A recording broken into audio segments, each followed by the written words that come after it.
Welcome to episode number 60. Saba is someone who I've wanted to cover for a while but never got around to.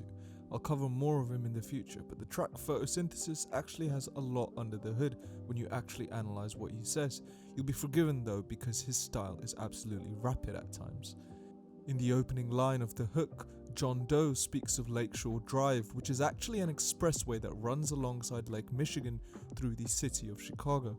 The end of the line is used to show that Chicago can feel like paradise with blue waters on one side and the beautiful cityscape on the other.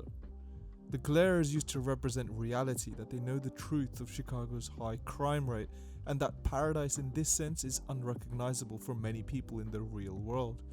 The last two lines represent the compromises made by John Doe and Saba to become successful. The imagery of water previously now becoming red to represent how unaware the general public is of what sacrifice is truly needed to attain that level of fame. How are you lonely in a room with God is a rhetoric that's used to question one's faith. Even if you don't believe in God, you have to know that there is a force out there that powers your consciousness, and that energy you have will always be with you no matter what and where you are. The use of slow up instead of slow down is used to show that he's invested in what he's doing and is unwilling to rest in his mission despite getting closer to his goals on a day-to-day, and that's an important lesson. People tend to slow down when they start seeing even a bit of success, but Saba's the opposite. These lines from the first verse are interesting because they operate on two levels. One, that people, not just men, are taught that their worth is defined by how they appear, and also that being a man means being someone that you're not. Stereotypically, this could involve being the family breadwinner, etc. To me, Saba is trying to say that an ideal world is one where men are taught that individuality is key, as I've already said in a lot of videos before, and self-growth involves going against the grain as such, and also, and very importantly, includes failure, which people don't really want to talk about. Stars aligning is the level of success that Saba is seeing right now, and he continues this space idiom trend with comets, which have traditionally inspired fear and dread in tradition and bad omens, despite just being burning gaseous snowballs. His self-interruption mid-sentence is a wake-up call back to Earth instead of space where he's alive, while a lot of his friends may not be. He's willing to be humble in this moment and keep family close to him, a sign of generational respect. In the past few weekends since this video published date, Chicago has had tens of people hurt from violent shootings. The homicide rate has been falling ever since 2016, but the declines have been much better in places like LA and New York. 2020 has seen an increase though, regardless.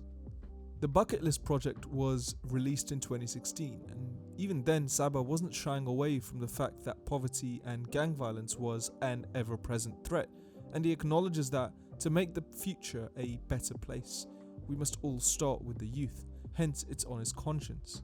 He adds Carmelo Anthony into the mix, a player for the New York Knicks who struggled between 2011 when he joined and 2016. Another reference to the celestial, in this instance when Saba says he can see planets, he's referring to the fact that he can see the truth behind everything. And that's backed up with the next line on honesty. He's capable of seeing the music industry perhaps for what it is, the systemic injustices in Chicago for what it is, and the land disparity between classes of people in Chicago for what it is. Undressing his conscience refers to the idea that his desire to learn and take an open perspective is there, and he recognizes that that's the mindset required for making progress in Chicago. Here comes the ever-present cyclical issue of people in poverty, who are often those who need money for their family. They can only take on minimum wage jobs, which are nowhere near enough to support them, and then therefore, as a result, are committing crimes, which potentially causes the deaths of more people, causing more families to succumb to a breakdown in structure, either instantly or over time from drugs. This is a definition of why the trap is called the trap.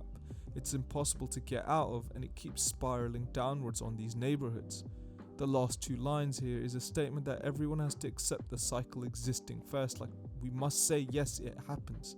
Then the mindset of change can start happening and we can all begin to even hope to make a difference. He uses the term grounded to emphasize his humility, as he's already mentioned his open conscience in a previous line. He continues with "the seed has sprouted," which is wordplay on the title of the song Photosynthesis, representing his growth as an artist and as a member of his own community.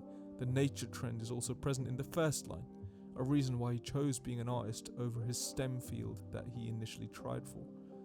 For those who already don't know, Billy Williams is a retired American baseball left fielder who played 16 seasons under the Chicago Cubs. The whole ending is a reference to wanting the best for your people and to enjoy life for what it is, rather than be controlled, not only by society's expectations of you, but also by what you need to fake